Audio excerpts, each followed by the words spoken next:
Broke. I was between businesses, should I say.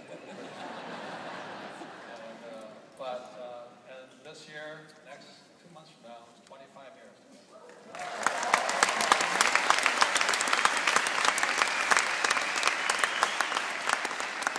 And she is really a rich woman. She has her own corporation, her own tax, her own entities, as you say. We don't need a prenuptial agreement because she just goes her own way. You know, she's got her own business and all this. She didn't marry me for money. She's not a poor, helpless, defenseless woman. She'd be much happier without me. But her passion is talking to women about being rich women. So here's my speech. Thanks. Thank you. Now, I just want to take just a couple minutes, and I really want to acknowledge the women that are here today, because the Economist magazine, they came out not too long ago, and they said that the next giant economic growth wave will not come from the internet or China or India, but will come from empowering women. Yeah. And even the CEO of Coca-Cola said the 21st century is going to be the women's century. So when I wrote Rich Woman back in 2006, or when we published it in 2006, this was like the wake-up call. This was for women to get started, to really take charge, and to start learning what it takes to create the financial life that you want for yourself. You know, the statistics that I've talked about, you know, 1 out of 2 marriages ends in divorce. The first year after divorce, a woman's standard of living drops about 45%.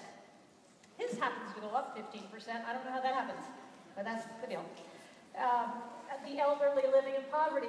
When I wrote this book, 75% of the elderly in the U.S. living in poverty were women. Today it's 87%. 87% of the elderly living in poverty are women, and 80% of those women were not poor when their husbands were alive. So he passes away, she doesn't have a clue. The majority of female baby boomers, over like 60%, have less than $10,000 set aside for retirement. So the statistics are not healthy, and they're actually not getting a whole lot better given this economy. And when I wrote this book, the economy was booming worldwide. And so I'm coming out with a new book that'll be out here in Australia. We're looking at February, March, and it's called It's Rising Time. And it's a call for women to rise up to do what it really takes to achieve your financial dreams.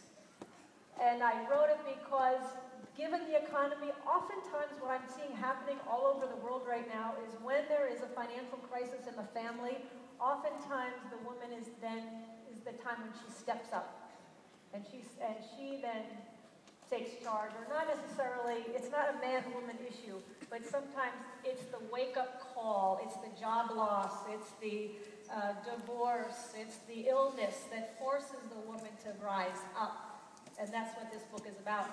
And my friend Mel, who's in Brisbane, we're kind of looking at I was thinking about the theme of this book, and at the same time, Mel sends me this quote. She says, this is an interesting quote for Rich Woman, and it's kind of the theme of It's Rising Time, and the quote is, be the kind of woman that when her feet hit the floor in the morning, the devil says, oh crap, she's up.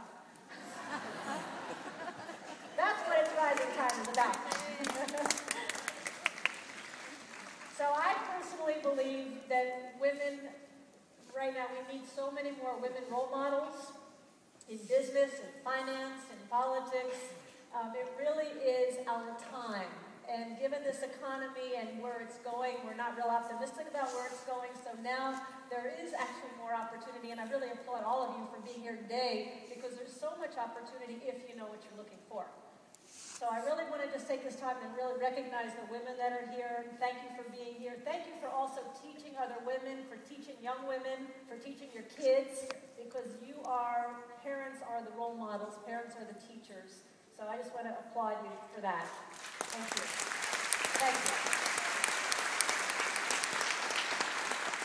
And I also want to take a moment to acknowledge the couples. How many couples are here together? Oh, fantastic. Fantastic.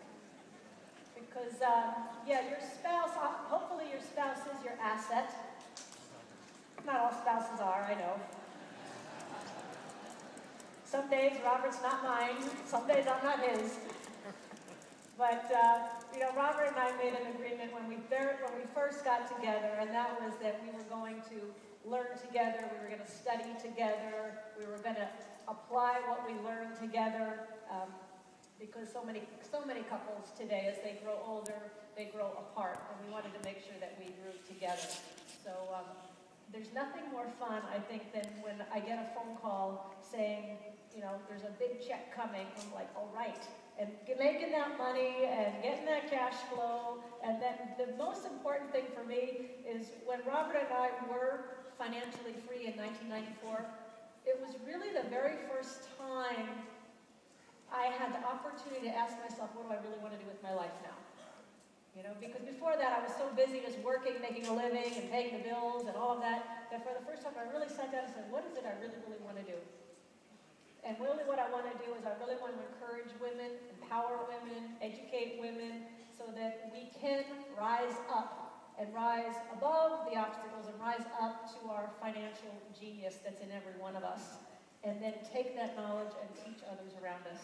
I think that's the most important thing that we can do today. So, to all of you, to the women, to the couples, to the men, I love men too. To all of you, thank you so much.